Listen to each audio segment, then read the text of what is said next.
To make Shringeri Rasam, I have half cup of tur dal which I have washed, and we have to boil it first. To this I'm adding 3 cups of water. Boil it really well so that it's cooked properly but not overcooked. So while our lentil is still boiling or coming to a boil, we'll start with the next step. So in the pan, we will add these ingredients: 2 teaspoons of coriander seeds, 1 teaspoon of cumin seeds, 1/4 teaspoon or 1/8 teaspoon of fenugreek seeds, half a teaspoon of mustard seeds, dried red peppers, chilies.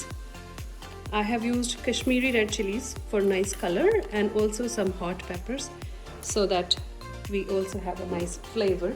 Also to this we will add just a little bit of asafoetida. To this we'll add a teaspoon of oil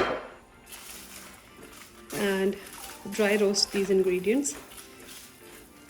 Now to this we will also add some curry leaves and some coconut. Turn the heat off and we will make a paste of all these ingredients.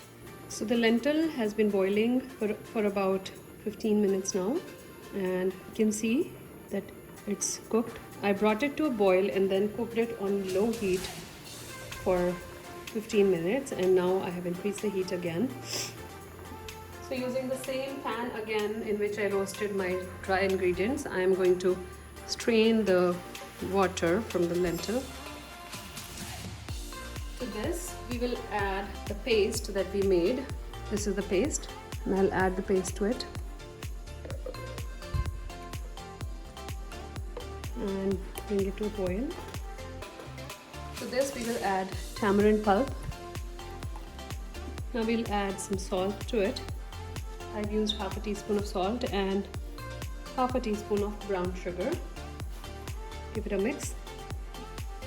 So as we have set our rasam for boiling, in the meanwhile we'll prepare the tempering.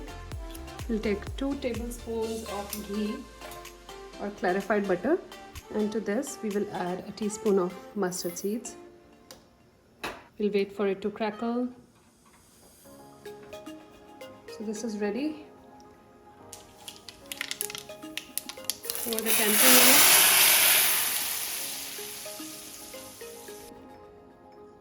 Add some cilantro and it's ready.